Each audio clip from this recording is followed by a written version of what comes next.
Hello, welcome to Inspiring Women with ADHD. I am Renee Allen, the host of this podcast, and I so appreciate that you're here today. I'm happy that I'm here too, but even more so that you are here listening. Thank you for that. Today, I'm so excited. Today is the last of my little series on positive, I can't even say it, positive mindset practices for ADHD, part 5.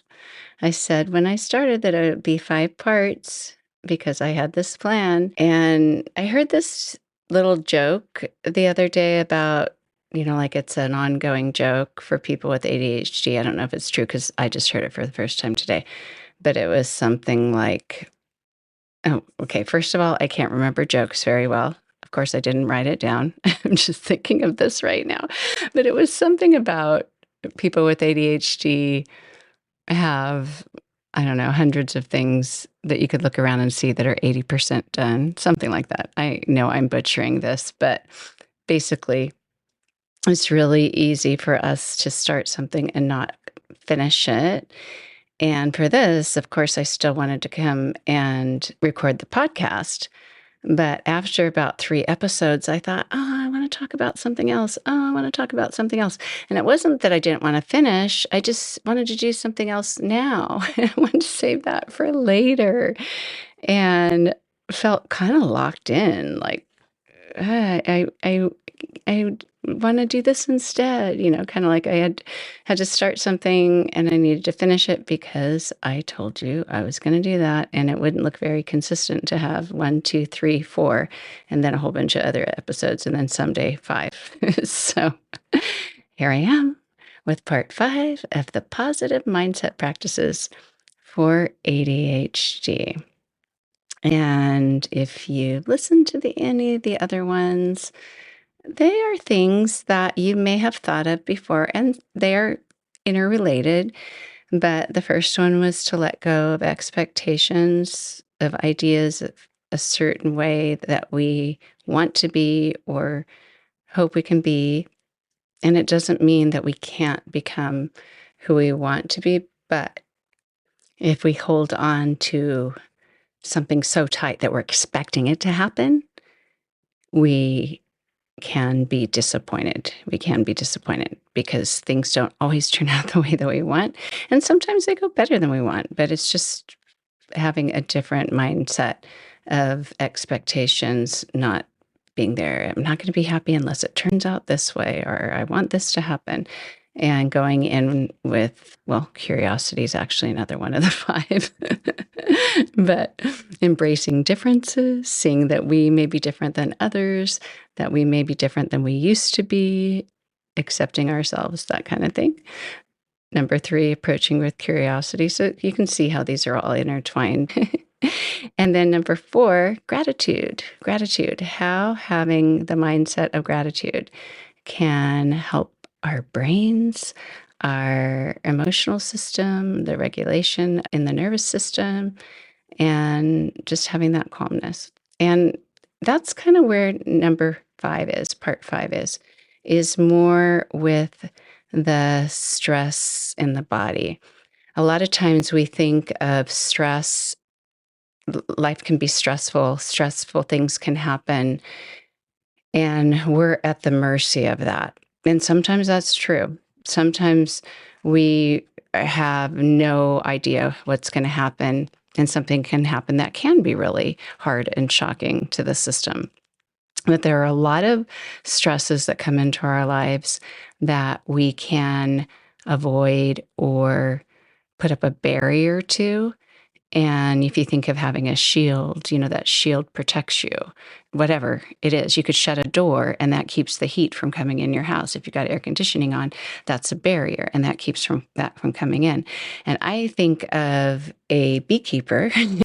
A beekeeper goes into a space with bees, and that could be really dangerous, whether or not you're allergic to bees, especially if you're allergic to bees. But even if you're not, that could be very dangerous to be in an environment with hundreds and hundreds of bees. I don't know how many bees, maybe thousands. I don't know. But a beekeeper wears a hood, wears a net over his or her face, wears an outfit that protects the hands, the arms, the everything. And whether or not the bees are there, and they are there, person is protected by that shield, that whole beekeeper costume, if you want to call it a costume, the whole what do you call it? Not an outfit, not a costume, uniform, I don't know. But anyway, that's how it can be with stress, is you can be in an environment. It could be your home. It could be your workplace. It could be in your car out in traffic. It could be in a loud restaurant. It could be with a TV on that you're walking by in an airport and there's news coming at you, and you can be drawn into that, or you can kind of put up your shield. I don't want to pay attention to that right now. And you can either do that with what you direct your attention to. You can even just turn things off. So if you've got settings on your phone that brings you news, you can make those settings change or not bring up those apps that may bring you things that you just don't want to hear about. And I know some people think, well, we don't need to hide from the world. No, we don't. But there is way more coming in at us than the human body, the human nervous system can manage healthily. So you can play a role in helping protect your body, protect your nervous system, protect your being from the stress that comes in. And even if you have somebody, let's say, that's angry at you, have you ever had somebody, and usually for me, it's a stranger. I'll give you an example. This is several years ago. My son that I'm talking about is now 21. But when he was playing soccer, probably middle school age, he was on a traveling team one year. And I rode with a friend, or I drove a friend and my son and her son about an hour away through the mountains to go to a soccer game. And now that I know I have ADHD, some of this makes sense better than it did then. But I received an email from the soccer coach that said, we're going to this field. The parking situation is blah, blah, blah, blah, blah. And there were a couple paragraphs. And I saw that it said it was at a winery, that the soccer park was next to a winery, and something about the parking. And here are the directions, and here's the address. And I don't know if you're like this, but this is kind of a focus problem or an attention problem.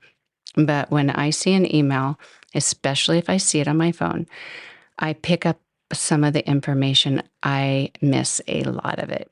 But even emails I see on the computer, I tend to miss parts of it, important part. And even when I used to get notes home from the teacher, if I even knew where the note went, I could still read it and miss parts of it. Not that I don't know how to read, not that I don't know how to comprehend. I just don't pay attention to the whole thing. So I do remember getting the email. I have no idea if I read it on my phone or the computer, but I remember as much as getting the address to be able to drive to it, knew how far away it was, and knew that it was. So we get there, and we're a little pressed for time. By the time we get to the parking lot, it's time for the boys to get out, grab their shoes, their cleats, and run to the team. And we drive into it, and it looks more like a winery. And I think, is the soccer field even here? And we drive up this little hill, and I just see some trees. And I notice that the parking lot isn't very big, but on the other side of the parking lot, there's a huge soccer field. And there's a barn for a winery, kind of like they're going to have weddings there. So I thought, I don't know if we're supposed to park here. In fact, we probably aren't supposed to park here because it doesn't look very big. But you boys get out, and we'll drive back down this little driveway and drive around where that soccer field is and see if we can figure out where to park. So we're starting to tell the boys, go ahead and get out. And this woman comes up to the car from the building. So I roll down the window, and the woman says, you're not supposed to drop off your kids for soccer here. And I said, oh, I'm really sorry. I had the address. I wasn't sure where we were going. And I was just going to drop them off. But, they're late. I was just going to let them off here. We'll go park somewhere else. I can see we're not supposed to park here. And she said, "You're not supposed to drive up here." And she just kept yelling and yelling at us. And I know some people exaggerate and say that person was yelling, but she was yelling. She was yelling. She was emphatically stating this and that. And so this other woman, Susanna, and I were sitting there saying, "Well, we're really sorry." And I said, "I just didn't know. I've never been here before. I didn't mean to drive up here. We can't have people," this is her. "We can't have people driving up here all the time. This is a winery. This is an event space." And I said, "I'm so sorry. I didn't mean to do this. I'm from out of town." And she said, "Well, there's a sign right there as you pull in that says no soccer drop off, no soccer parking." And I said, "I didn't see the sign. I just drove up the hill. If I would have seen the sign, I would have turned around. I'm very sorry." And meanwhile, I think by then our boys were getting out and running. But I kept trying to reason with this woman and realized that there was no reasoning with this woman. There was no hope of reasoning with this woman. And so I just said, okay, I just basically just rolled up the window on her while she was talking and turned around because I couldn't get her to stop being mad at me. It wasn't going anywhere. And as we drove away, Susanna, who was actually a pretty new friend, I don't think we'd ever met before then. A mutual friend had said, "I think you would really like Susanna. She needs a ride to the soccer game. Her son's on your son's team. Can you give her a ride?" And I said, "Sure." So we got to know each other in that hour.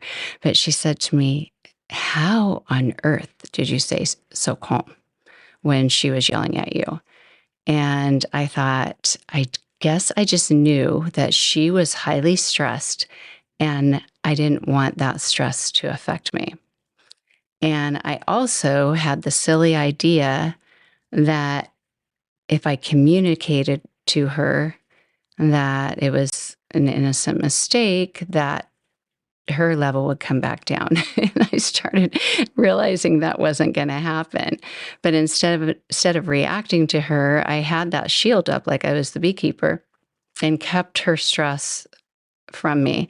And once I realized our conversation isn't changing her, it's not helping us in any way, I just need to leave, then I just left. And she was up in the air, with her arms and stuff as we drove away. But I've thought of that because there have been other situations where people get really upset. And I think especially since I started teaching yoga and I've learned how your shoulders can relax manually. I didn't used to know that. I didn't know that if my back hurt, that I was probably tensing up and my shoulders were coming up as a result of it. And I had a friend who was a massage therapist, and one day she said, "Why don't you lay down?" Our girls were in gymnastics together. She said, "Why don't you lay down? I'll see if I can work that kink out." And she said, "Relax your shoulders." And I said, "Okay." And then she said, "Relax your shoulders." And I said, "Okay." And I thought I was. I wasn't at all. At all. She kept saying, "You don't know how to relax your muscles, do you?" And I said, "No." But since I've done yoga, I can see the difference in people who are tight and watch them relax and see it in their faces, see it in their eyes.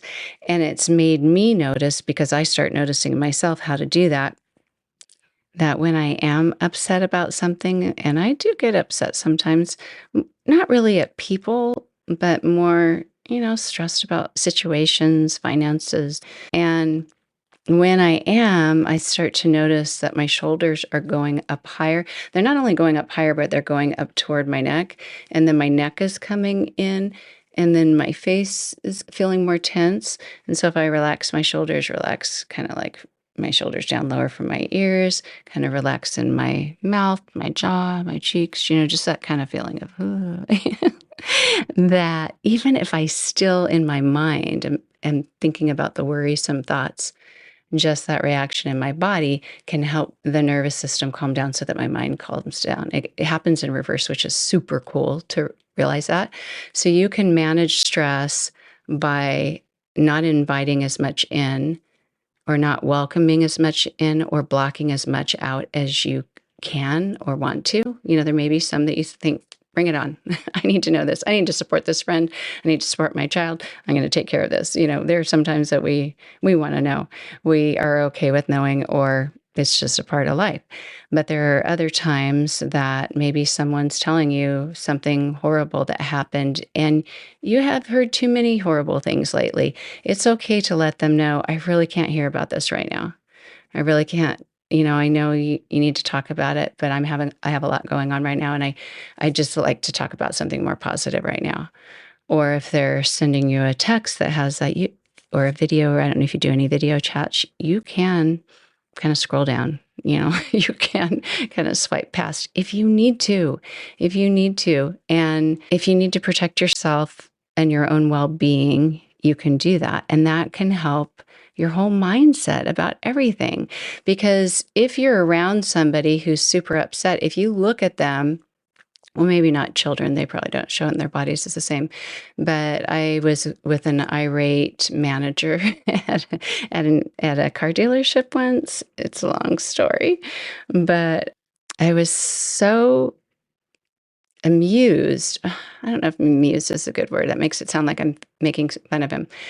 So it's a long story, but the short part of it is our car was taken to this dealership from a place that was fixing our car. And the dealership sent it back to the place that was fixing it, and they did something wrong. The dealership did something wrong. And so it had to be towed back to the dealership, and the dealership wanted to charge us for it. And we said, nope, nope, no. My husband told you not to do it that way. My husband knows how to fix cars.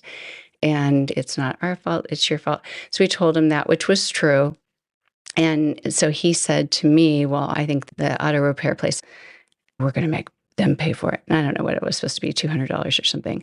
And I thought, you better not, because that man is so nice. And I know it wasn't his fault. But anyway, so when he called the other man at the car repair place, he refused also. So when I drove to this car dealership to pick up my new key and my car, and saw this man who was super upset because his mistake, which he wouldn't admit, caused this error to happen, and he was having to pay for it, which really it was just his employees did the work and we weren't paying him for it. But he was so irate, and as I talked to him, he was throwing all of his anger at that car repair place, even though I knew he was wrong. But I just stood there and went, I wasn't agreeing with him, but I was just letting him talk, and was observing that for probably the 20 minutes I was there, his shoulders were up to his ears and his mouth was coming in so tight because he was so mad. And I thought, you are so stressed right now. You should look in the mirror and calm down. But I didn't say that. I just wanted to get my car keys in my car and get out of there. And he said, make me a promise that you'll never go to that auto repair place again. And I thought, yeah, I don't think I'm making you that promise. I just kind of looked at him. Thank you. But he didn't know how to shield himself from the stress. He didn't know how to reduce it. He didn't know how to help himself manage an experience that was, disappointing, and money comes and money goes, and it's no fun when it goes. But if you can help yourself not have that happen to your body, you'll be in a lot better shape. And even though I'm talking about mindsets, all of this stress can affect your mindset and your mind awareness. Noticing what your mind is doing is key to all of that. Is to notice, is this stress? Is this something that's affecting my body? Is this something that's not feeling great, that's just feeling like too much? Is this like someone's throwing rocks or piling rocks in my backpack and eventually I'm going to fall over? You know that if you're carrying a backpack, at some point, if someone keeps adding weight, you are not going to be able to hold it anymore. And it's the same with the stress that comes into our lives. And so noticing what's too much, what causes you to not be as capable during the day, what causes you to not function as well. We already have a disadvantage with functional executive dysfunction with a brain that can't remember the words executive dysfunction. We already have that disadvantage. So let's give ourselves a little more help, there to just pay attention to your body, to pay attention to your shoulders, your mouth, your hands will clench up. Anything that makes you more nervous or something, notice that and back up from it a little bit, or put up your little barrier if you can, whether you have to stay with that person and kind of tune them out or do something to help you not absorb it. And it's all just part of being mindful of ourselves as a being instead of just what we experience or just how our body feels. And that's one thing I say sometimes in yoga is, this is your opportunity. And it could be, you could have a different opportunity to do it. It doesn't have to be a yoga class, but you could be taking a bath or laying out in the sun if you like that. I know, wear sunscreen, stuff like that, but I love laying out in the sun. I think it feels calming and stuff. But, whatever it is that you're, oh, this is nice to just sit at the beach or go for a walk or something. And in those moments, a lot of times the mind is still busy. And even though we're experiencing something that is relaxing and calming, we're still going in the brain and still thinking. So if you notice that you're thinking, comparing, evaluating, all those things that we do in the middle of the night, worrying, being concerned. You know how those things go a little hyperdrive, things that wouldn't concern us as much or worry us as, it just pop to your mind. And so your mind goes. And you switch from doing that, analyzing, planning, all those normal things that we're doing in our brains, and you just enjoy being in your body, and you just enjoy yourself as a human being, as a being, because that's what we essentially are. And we know that, we can sense that, because we can look in the mirror and see what we look like, but that's not really who we are. But we kind of feel like that's who we are, but it's not who we are. So it's really kind of interesting to think about, right? I am not brown-haired woman. I have brown hair. I am a woman, but you know what I'm saying. My being is the essence of me. I think that's how they say it. There's like a little mosquito or something in it. It just went on the microphone, so I was touching it. And I don't know if you could hear me touching it. I don't know how sensitive the microphone is. But anyway, I apologize. And it just makes me laugh because I remember one of my son's teachers said, I know if there's a fly in the room, I think I mentioned this before, I know if there's a fly in the room that I've lost him. So that little gnat or whatever it was took my attention away, and I apologize. But anyway, that is the end of my part 5 today. It is actually one that I could talk about for hours since, I do that kind of thing in yoga. It's not like I talk about mindfulness all the time in yoga, but because of doing yoga and pausing that much every day and kind of comparing what I'm doing to real life, I see those parallels all the time, and how what I'm doing on my mat I could use during the day, of just slowing down the breath a bit, noticing what's really going on, enjoying what's really going on, just all those little things that can help us, And I wish there was a better way to say, manage stress better, or stress relief, or block stress. Block stress doesn't even sound good. I'm actually going to give a workshop at a gym where I teach yoga, and I was trying to think of a way to phrase the name of it to not have it be really long. And, creating calm, which sounds very yoga-like, stress management. But stress management sounds like you're in a business, so that wasn't my favorite. Or stress relief secrets, awareness, breath and movement, which I had movement because in yoga, you kind of move the body and feel what it feels like and do it with your breath. But you can do that in life too. You can go for a walk and just kind of enjoy the movement of your body. You can enjoy climbing into bed, all those little things. Anything you can do to take care of yourself and enjoy who you are will also help you have a more positive mindset because you're going to feel better about yourself and you're going to cherish that you get to be this person that you are and that you get to experience it because no one else gets to. Isn't that amazing that you get to be the one that gets to be you? I think it's great. I think that's going to be it for now. My son wants this room back. He walked in at one point. I don't know if you could hear him, but he's actually going to fly to college in 2 days. Tomorrow we're going to Disney World, and then we'll take him to the airport the next day, and he'll go away back to college, and I'll have this room back to be able to get in and record whenever I want. Which is fun because, I'm not very structured. So it's nice not to just have to wait until he's not in here. but at the same time, I've so appreciated him being here. And it's not like he's been in here the whole time. We've also had lots going on. I'm sure you understand that. But, as we do with ADHD, some of us, we do love to share. So thanks for letting me share that. But thank you again for being here.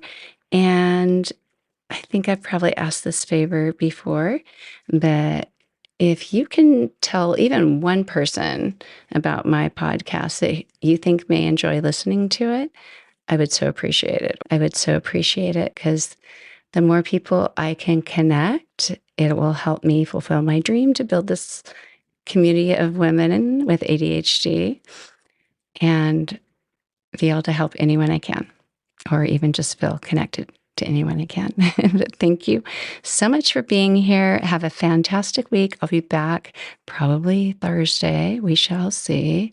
You know me, I'm not going to commit exactly, but I'll probably be Thursday. So take care. Have a great week. Bye.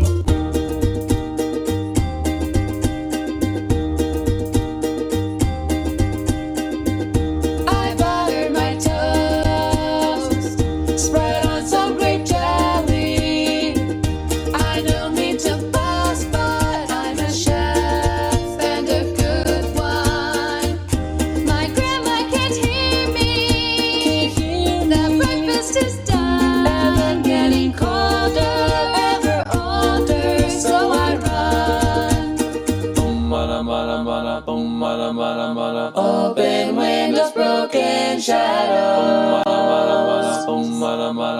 Frozen dreams are left for tomorrow. Without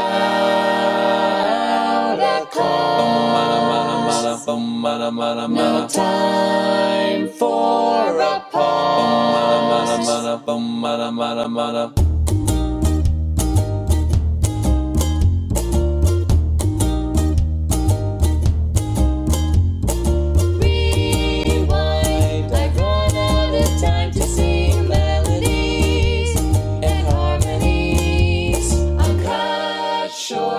The silence of sound has yet been found, but not by me.